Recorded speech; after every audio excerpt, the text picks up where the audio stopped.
Dale la gloria al Señor, dile a Él, Señor, gracias. Y vamos a orar, Padre, gracias por lo que tú hoy vas a hablar a mi vida. Yo recibo lo que tú tienes para mí. En el nombre de Jesús. Amén. Acompáñenme en sus Biblias, por favor. Y antes que se me olvide, gracias. Gracias a la iglesia, gracias al grupo de servidores. Mi familia y yo nos hemos sentido como en casa. Gracias a los pastores, a los líderes, a cada una de las personas que nos han servido, que no conocemos el nombre de todos, pero gracias de verdad. Que Dios les bendiga mucho y pues le damos gracias a Dios por sus vidas. Juan capítulo 5, vamos a leer desde el versículo 1 hasta el versículo 14 para contextualizar adecuadamente. Después de estas cosas había una fiesta de los judíos y subió Jesús a Jerusalén. Y hay en Jerusalén, cerca de la puerta de las ovejas, un estanque llamado en hebreo Betesda, el cual tiene 5 pórticos. En estos yacía una multitud de enfermos, ciegos, cojos y paralíticos que esperaban el movimiento del agua, porque un ángel descendía de tiempo en tiempo al estanque y agitaba el agua. Y el que primero descendía al estanque después del movimiento del agua quedaba sano de cualquier enfermedad que tuviese. Y había allí un hombre que hacía 38 años que estaba enfermo. Cuando Jesús lo vio acostado y supo que llevaba ya mucho tiempo así, le dijo: ¿quieres ser sano? Señor, le respondió el enfermo, no tengo quien me meta en el estanque cuando se agita el agua, y entre tanto que yo voy, otro desciende antes que yo. Jesús le dijo: levántate, toma tu lecho y anda. Y al instante aquel hombre fue sanado y tomó su lecho y anduvo. Y era día de reposo aquel día. Entonces los judíos dijeron a aquel que había sido sanado: es día de reposo, no te es lícito llevar tu lecho, tu cama. Él les respondió: el que me sanó, él mismo me dijo: toma tu lecho y anda. Entonces le preguntaron: ¿quién es el que te dijo toma tu lecho y anda? Y el que había sido sanado no sabía quién fuese, porque Jesús se había apartado de la gente que estaba en aquel lugar. Después le halló Jesús en el templo y le dijo: mira, has sido sanado. No peques más para que no te venga alguna cosa peor.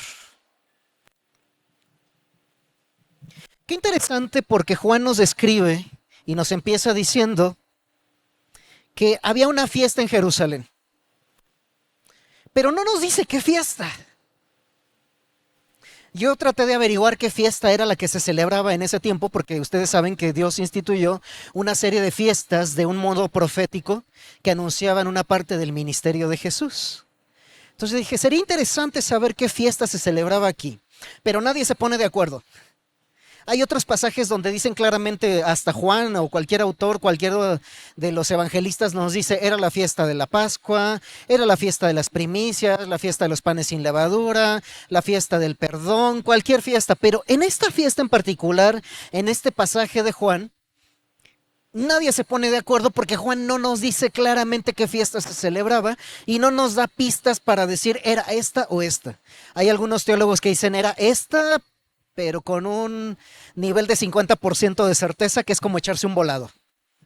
Me echo un volado y a lo mejor era esta o a lo mejor era aquella. El asunto es que Juan nos está diciendo había una fiesta en Jerusalén además. Y es interesante porque las fiestas, como les decía, nos recordaban algo importante. Dios siempre ha sido un Dios que sabe que nosotros somos seres visuales. Y entonces nosotros necesitamos recordar ciertas cosas de manera visual. Y nos pone recordatorios para que nosotros podamos recordar lo que Dios hace. Las fiestas eran un medio de agradecimiento, un recordatorio importante de lo que Dios había hecho y necesitaba ser recordado. Había varias fiestas, digo, no les voy a mencionar todas, pero por ejemplo estaba la Pascua. La Pascua, que era donde se sacrificaba un cordero, era un recordatorio de que Dios un día nos iba a dar libertad de la esclavitud. Por cierto, el tema de esta tarde ya es libertad en Jesús. La fiesta de la Pascua era un recordatorio de que un día Dios nos iba a traer libertad de la esclavitud. Y así fue instituida. Cuando los judíos, el pueblo de Israel, fue liberado de la esclavitud de Egipto, salieron apresurados y entonces celebraron la Pascua. Y la Pascua se siguió celebrando como un recordatorio de que Dios trajo libertad al pueblo de Israel de la esclavitud en Egipto. Pero también era un anticipo profético de que un día Dios nos iba a traer libertad de la esclavitud del pecado, de la esclavitud de muchas cosas en nuestra vida. Estaba la fiesta de los panes sin levadura. La levadura en la Biblia representa el pecado. El pueblo de Israel, cuando salió de Egipto, no les dio tiempo de leudar la masa. Tenían que esperar que las bacterias fermentaran todo eso y entonces que se inflara y hacer los panecitos. No les dio tiempo, lo aventaron en las sábanas y salieron corriendo de Egipto con la masa sin fermentar. Y ese fue un recordatorio, así como Dios los sacó apresuradamente de la esclavitud, el Señor también nos liberta rápidamente del pecado. La fiesta de los panes sin levadura es un recordatorio de que Dios un día nos iba a traer libertad del pecado. Casi se celebraban juntas la fiesta de la Pascua, la fiesta de los panes sin levadura y la fiesta de las primicias. Se celebraban en una semana esas tres fiestas. La fiesta de las primicias, justamente Jesús resucitó el día de la fiesta de las primicias. Y entonces la fiesta de las primicias es un recordatorio que Dios un día nos iba a traer libertad de la muerte. Entonces ya llevamos libertad de la esclavitud, libertad del pecado, libertad de la muerte, porque ese día Jesús resucitó y venció a la muerte. Como 70 días después de la fiesta de la Pascua se celebraba la fiesta del Pentecostés. Y ese día celebraban que Moisés subió al monte y Dios le entregó la ley. Era un recordatorio de que también un día Dios nos iba a traer libertad del desorden.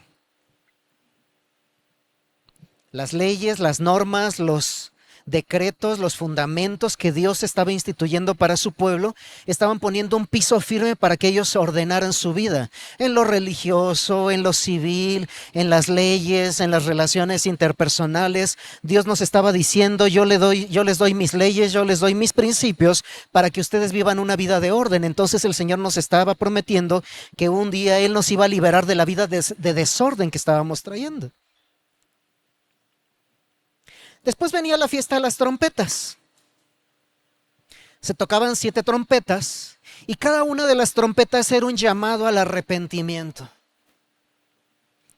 Se tocaban justo antes del otoño y entonces cada vez que el pueblo de Israel escuchaba una de esas trompetas, era Dios nos está llamando al arrepentimiento, Dios nos está llamando a cambiar de estilo de vida, Dios nos está llamando a ser libres. Una libertad en la mente, porque arrepentimiento significa cambio de mente. Hay muchos de nosotros que quizá tenemos ataduras mentales de las cuales necesitamos ser libres. Después era la fiesta de la expiación, que también le llamaban la fiesta del perdón, del Yom Kippur. Y esta fiesta tiene un sentido profético porque Dios nos promete libertad de la culpa. Por nuestros pecados nosotros éramos culpables delante del Señor y entonces ese día se sacrificaba ahí un cordero sin mancha, sin arrugas, sin defecto y su sangre simbolizaba que la deuda era pagada. La culpa había sido transferida a ese cordero y por ser culpable ese cordero moría por la ley. Y esa fiesta nos estaba anunciando que un día Dios nos iba a traer un cordero sin mancha para liberarnos de la culpa. Y luego venía la fiesta de los tabernáculos. Era una fiesta que se hacía para recordar el tiempo que el pueblo de Israel pasó en medio del desierto. En medio del desierto construyeron un santuario, un tabernáculo, una tienda de pieles, una cubierta de pieles, simbolizando que un día el Hijo de Dios iba a hacer su tabernáculo en medio de nosotros. Se iba a encarnar en una cubierta de piel humana para poder caminar en medio de nosotros.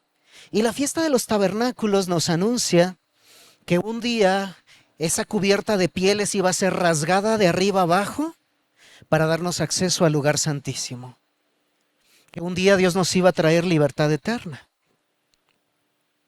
Entonces Juan inicia diciendo, uno de esos días se celebró una fiesta en Jerusalén. Uno de esos días estábamos celebrando una de tantas ocasiones de libertad. Libertad del pecado, libertad de la muerte, libertad de la culpa, libertad eterna. Estábamos celebrando la libertad en Jerusalén, el lugar que Dios instituyó para que se pudiera celebrar. Y entonces Jesús, como buen judío, subió a Jerusalén, como era su costumbre, a celebrar también las fiestas. Me llama la atención porque antes de que fuera instituida siquiera la primera fiesta, siquiera la fiesta de la Pascua de la Libertad, Moisés entra delante de Faraón y le dice, así dice el Dios de Israel, deja ir a mi pueblo para que me celebre fiesta en medio del desierto. Esa fue la plática original que Moisés tuvo con Faraón. Deja ir a mi pueblo para que me celebre fiesta en el desierto. No siempre las circunstancias de nuestra vida van a ser ideales. Quizá estamos atravesando o hemos atravesado por muchos desiertos, uno tras otro. Pero el Señor nos sigue diciendo, bueno, ya que estás en el desierto, ¿por qué no me celebras fiesta? Ya que estás pasando por una crisis en tu matrimonio, ¿por qué no me celebras fiesta ahí? Ya que estás pasando por una crisis económica, ¿por qué no me celebras fiesta en medio de tu desierto? Ya que estás pasando por una crisis en tu trabajo, o una crisis con tu familia, o una crisis con tus hijos, o una crisis con la administración de tus recursos, o una crisis en medio de tu comunidad, o una crisis, cualquiera que sea tu crisis, el Señor te está diciendo, estás en medio del desierto, aprovecha y celébrame fiesta. Eso es contraintuitivo, ¿verdad que sí? En medio del desierto nosotros queremos quejarnos. En medio del desierto nosotros queremos hacer berrinche adulto. En medio del desierto nosotros queremos tirarnos en el piso y decir no puedo más. En medio del desierto nosotros queremos decirle a todos los demás yo no tengo recursos, no me pidan a mí nada. Y en medio de ese desierto Dios te dice, hey, celébrame fiesta.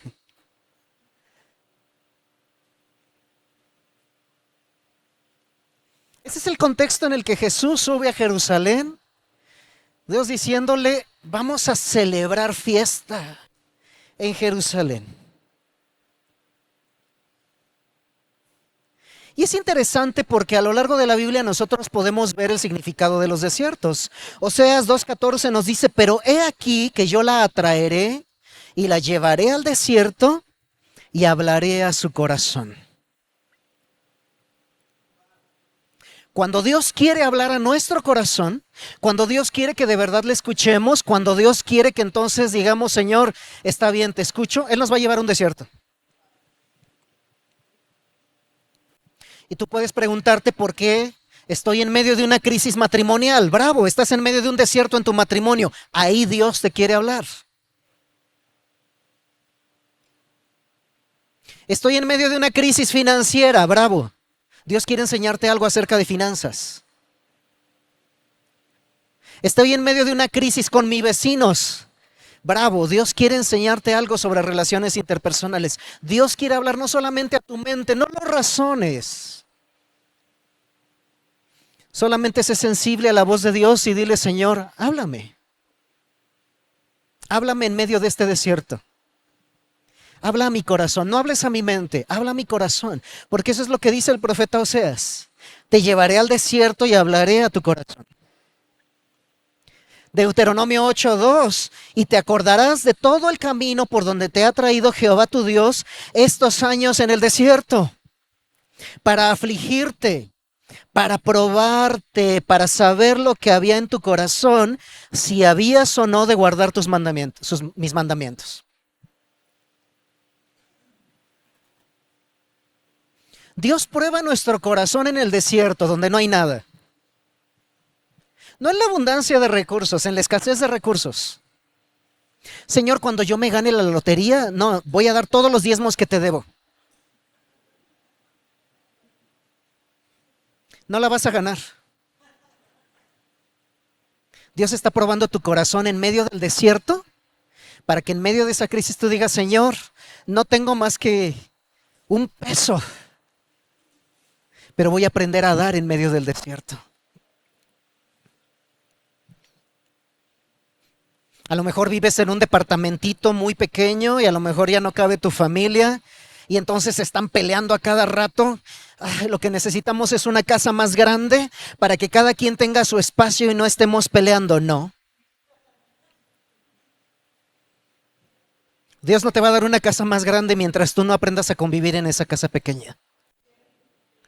Dios no te va a dar una economía más grande mientras tú no aprendas a administrar esa economía pequeña. Dios no te va a dar una madurez más grande mientras no demuestres madurez en el área donde tú estás ahora. Porque los desiertos son el terreno favorito de Dios para actuar. Esa es la escuela del desierto. Y a lo mejor tú dices, pero es que ya pasé toda la primaria en el desierto. Bueno, pues el Señor te va a llevar a la secundaria del desierto. Y después a la preparatoria del desierto. Y cuando crees que ya te graduaste, te va a llevar a la universidad del desierto y al posgrado del desierto.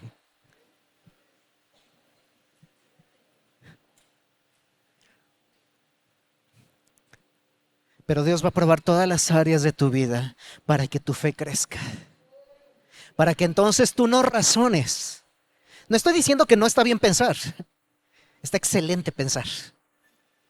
Dios nos dio un cerebro para algo, para usarlo. Pero Dios no quiere que nuestra mente humana sea un impedimento para que Dios pueda orar.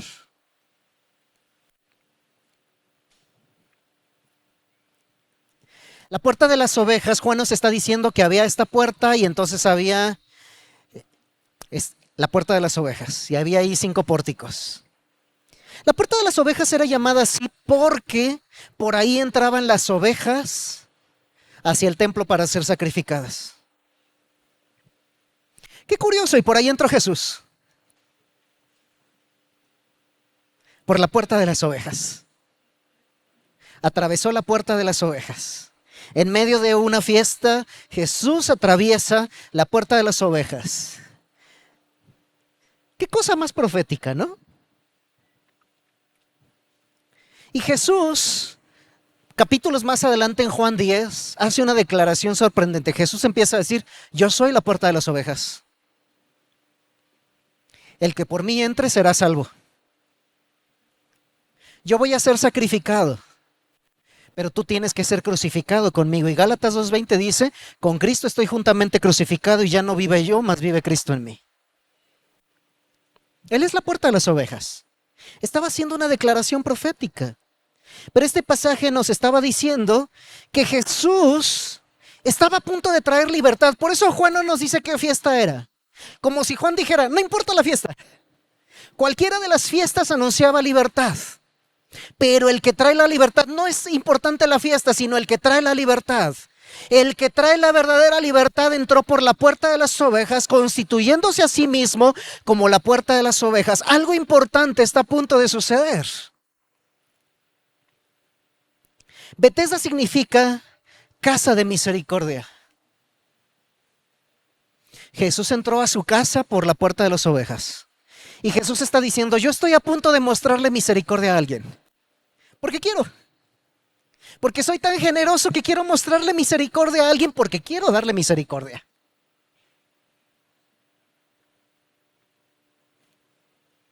Y entonces cuando Jesús atraviesa la puerta de las ovejas y ve esos 5 pórticos, vemos que encuentra personas que no tienen libertad. Yacían ahí personas que no tenían libertad de movimiento, ni libertad en su salud, ni libertad de caminar, ni la capacidad de ver, ni la libertad de moverse por sí mismos. Gente esclavizada. Y estaban esperando el movimiento del agua. Qué interesante porque en el estanque de Betesda había aguas subterráneas. que alimentaban a ese estanque. Esas aguas subterráneas venían de algún lugar de la montaña. Y entonces en su camino de la montaña, como el agua de manantial, las aguas de manantial son muy salutíferas, las aguas de manantial son ricas en sales. Hay lugares que hasta se llaman los azufres, ¿no?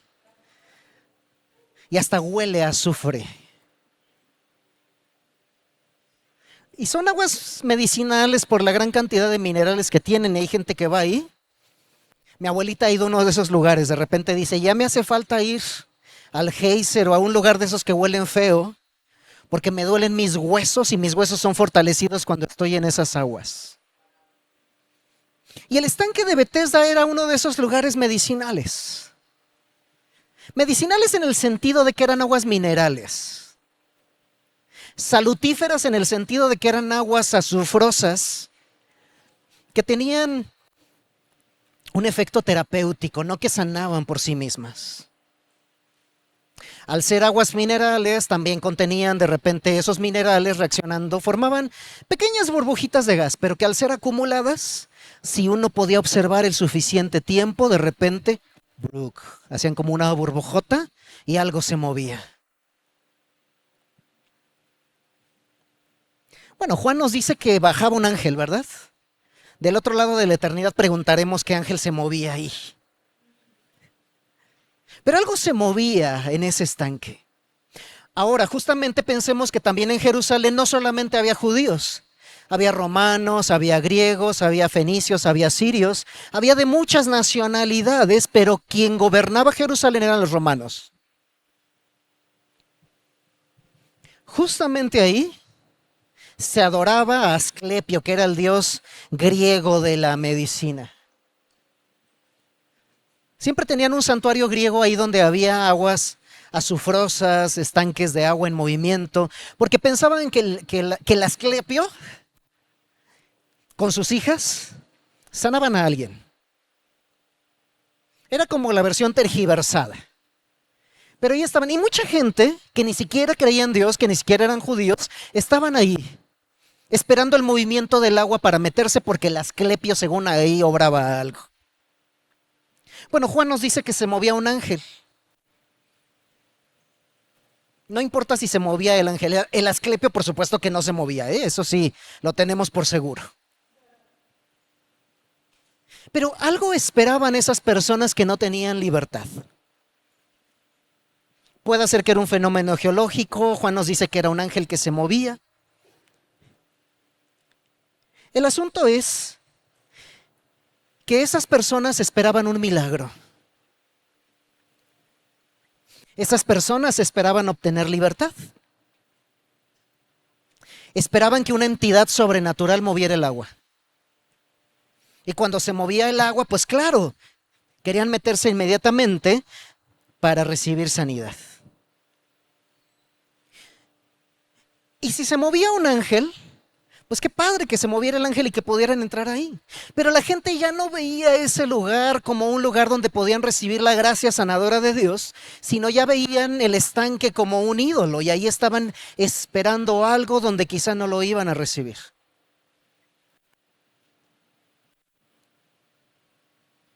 Y qué interesante que el dador de libertad entró ahí, donde había gente sin libertad. Y entonces Jesús le hace una pregunta a este hombre que tenía casi 40 años esperando ahí.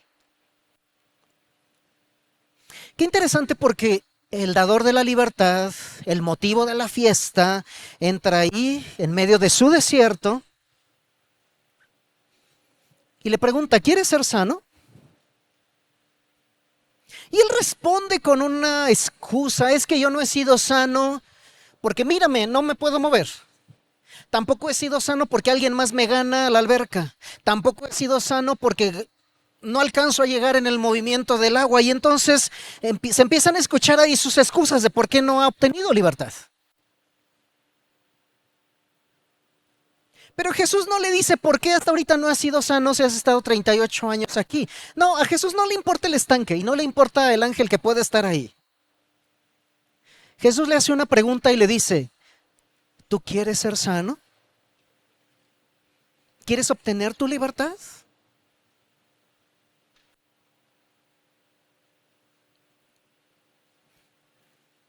Y el Señor nos hace la misma pregunta cuando nosotros estamos atravesando esos desiertos. Señor, es que no he podido arreglar mi matrimonio porque ABC 1, 2, 3, X, Y, Z, ta, ta, ta.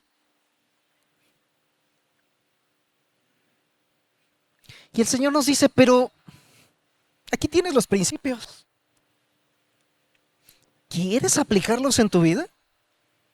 ¿Quieres ser sano? ¿Quieres ser libre? ¿Quieres sanar tu matrimonio? El Señor no te está preguntando las excusas por las cuales no has caminado bien en tu matrimonio.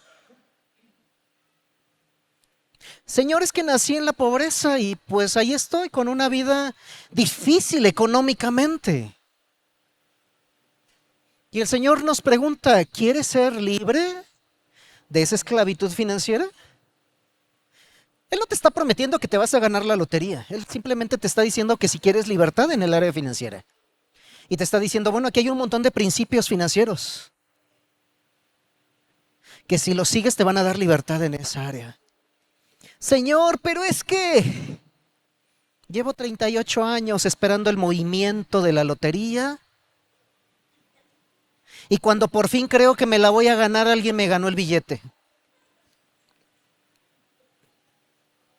Señor, llevo 15 años esperando que mi esposo venga a la iglesia porque es inconverso. Y cuando creo que ya va a venir, alguien me arrebata esa oportunidad. Llevo 10 años esperando que mi hijo que se fue al mundo regrese. Pero aquí el obstáculo son sus amigos. Llevo tanto tiempo, Señor, esperando ser libre del quebrantamiento sexual, del quebrantamiento en diferentes áreas de mi vida, pero, y ahí le soltamos nuestra lista de excusas.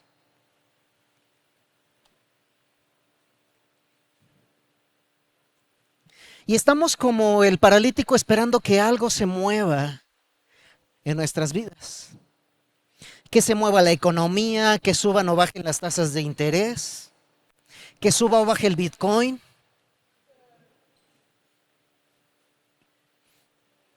Que mi jefe se muera para yo ascender a su posición. Que se muevan las circunstancias. Que alguien se mueva del más allá al más acá o del más acá al más allá, para que se vayan nuestros problemas. Pero el Señor te dice, bueno, ¿y si nada se mueve? Celébrame fiesta en medio del desierto.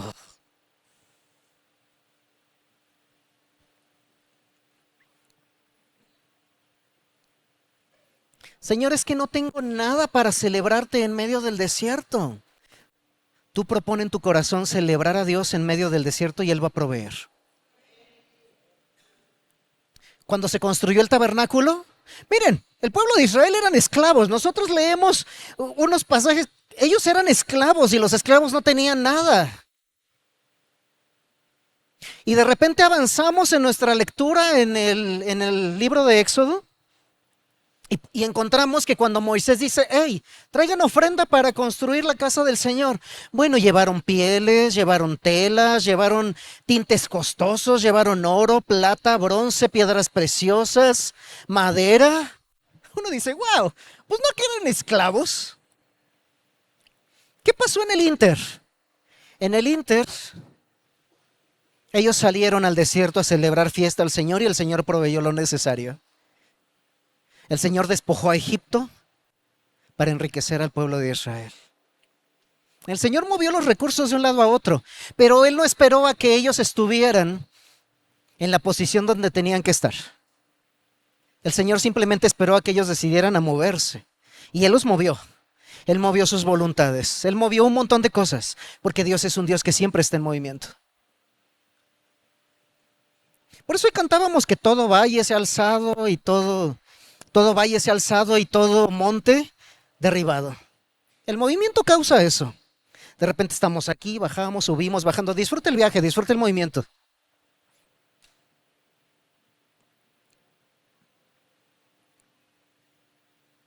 Deja que ese torbellino de gracia mueva las cosas a tu favor. Si estamos muy a la orilla del torbellino de gracia, terminamos llenos de polvo. Pero si nos acercamos más al epicentro de la gracia, todo es calma ahí. Y eso se parece tanto a la presencia de Dios, ¿no? Lejos de la gracia de Dios, hay caos. Y cerca de la gracia de Dios, una calma maravillosa y espeluznante.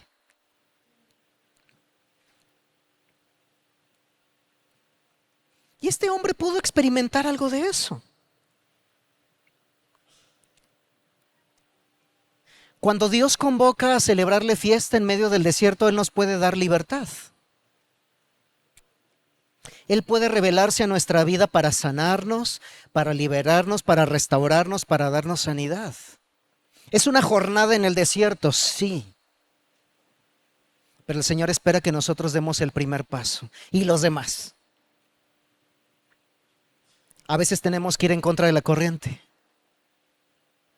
A veces tenemos que ponernos firmes cuando creemos que las circunstancias nos van a tumbar.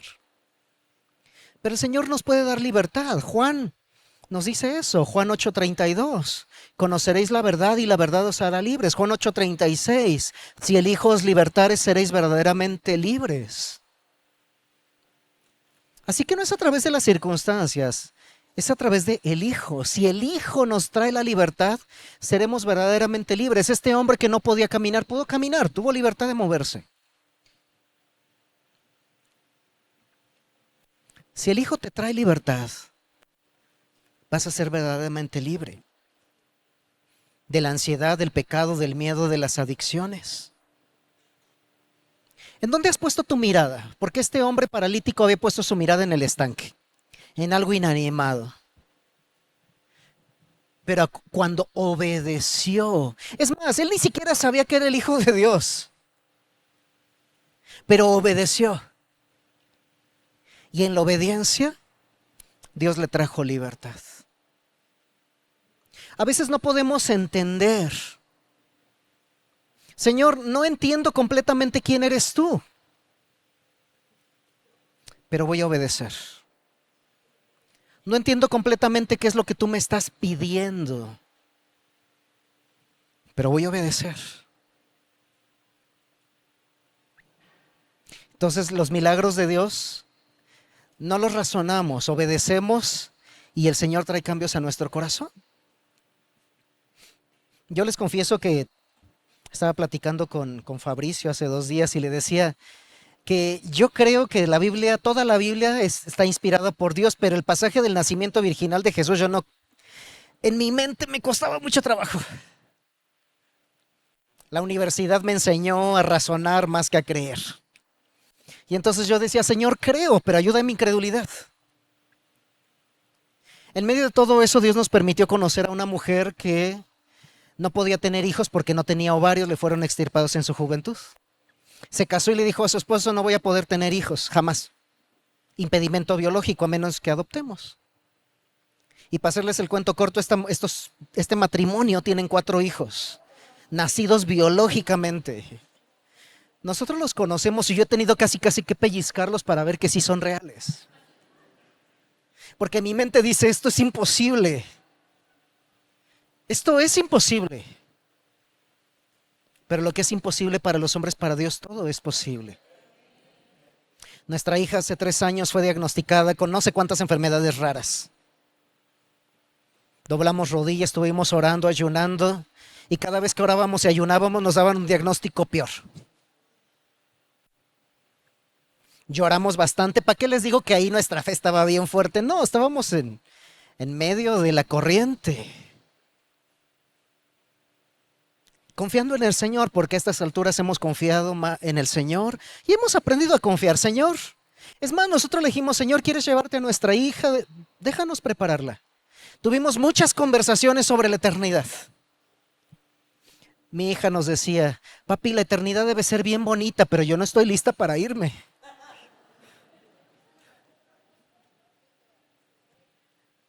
Mi esposa me decía que un día se le acercó un médico del mundo incrédulo y le dijo: señora, no se preocupe, su hija va a estar bien. Y mi esposa dijo: no es posible que un médico del mundo, incrédulo, incircunciso, tenga más fe que yo. Y yo la vi levantarse de ahí. El médico no va a tener más fe que yo.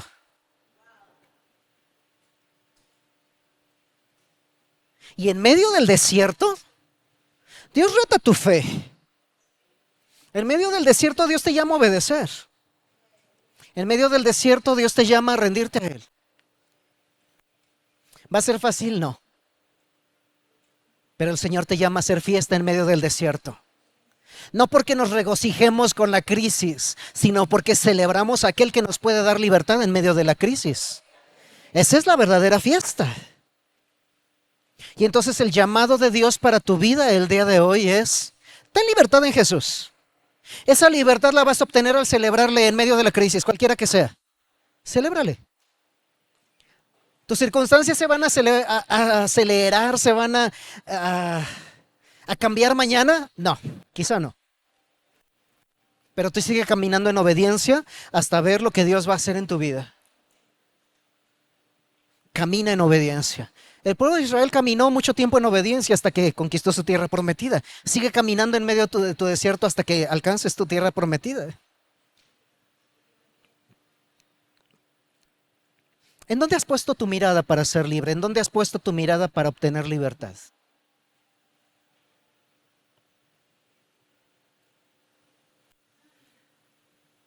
La libertad la podemos obtener en Jesús.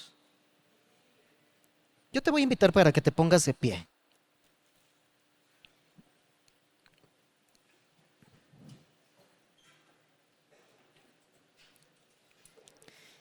Y vamos a hablar con Dios.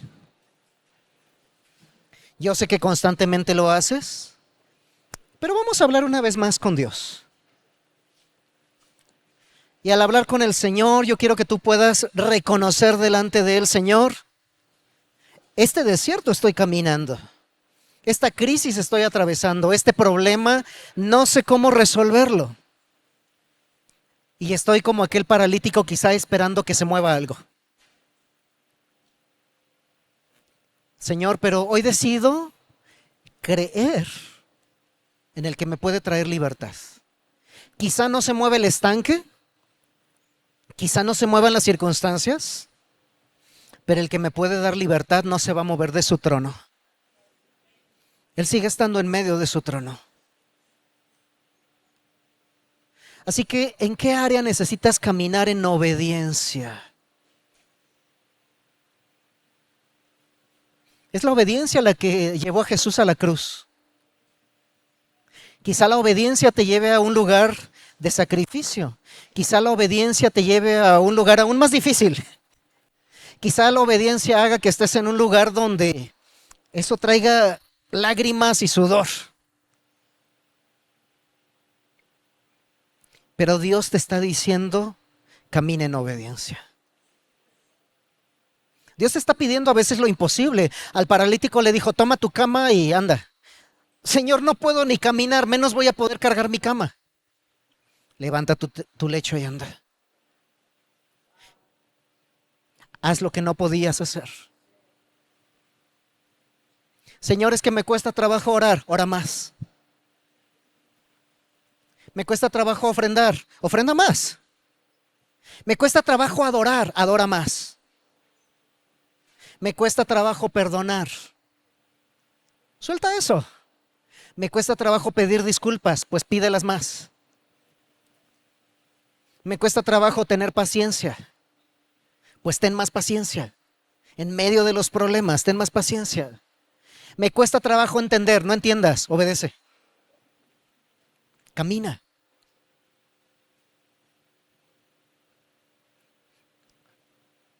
Así que levanta tus manos al cielo y dile: Señor, yo he venido para reconocer al que me trae verdadera libertad. Señor, yo he venido para celebrar fiesta en medio del desierto. Señor, no entiendo, pero he venido para celebrarte a ti. Quizá estoy en medio de una tormenta de arena, en medio de un desierto. Quizá no he visto terreno fértil en mucho tiempo, pero en medio del desierto, Señor, te ofrezco mi vida. En medio del desierto te ofrezco mis sueños. En medio del desierto te ofrezco mi corazón. En medio del desierto te ofrezco mi tiempo. En medio del desierto, Señor, mi casa y yo te serviremos a ti. En medio del desierto, Señor, ofrendo mi orgullo para que tú lo quiebres. En medio del desierto, quiero aprender a obedecerte.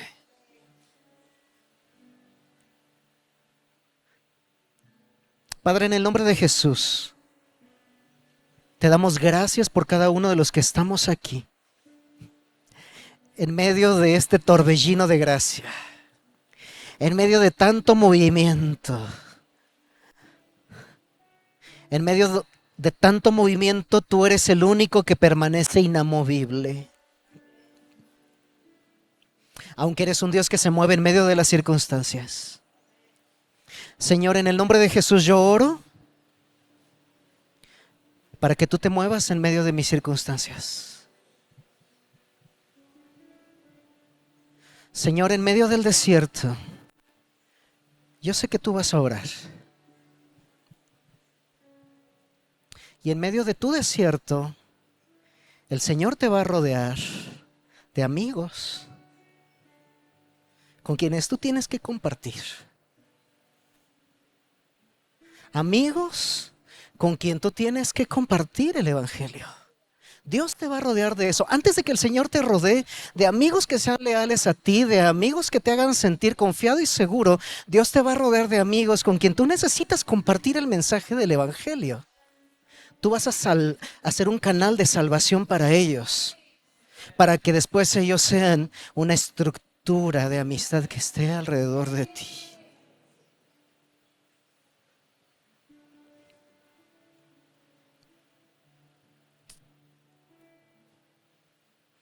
Señor, muévete en medio de nuestras circunstancias.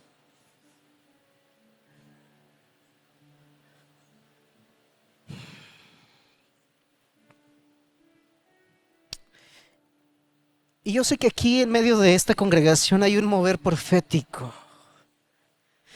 Y ese mover profético y ese remolino de la gracia va a hacer que todo lo que esté alrededor esté en problemas. Va a haber problemas que resolver.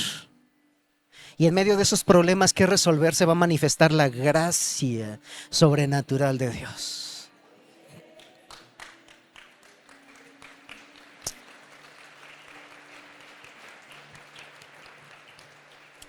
Dile al Señor, Señor, gracias por mis problemas, porque son una perfecta oportunidad para que tu gracia se mueva. Son una perfecta oportunidad para que tú te manifiestes.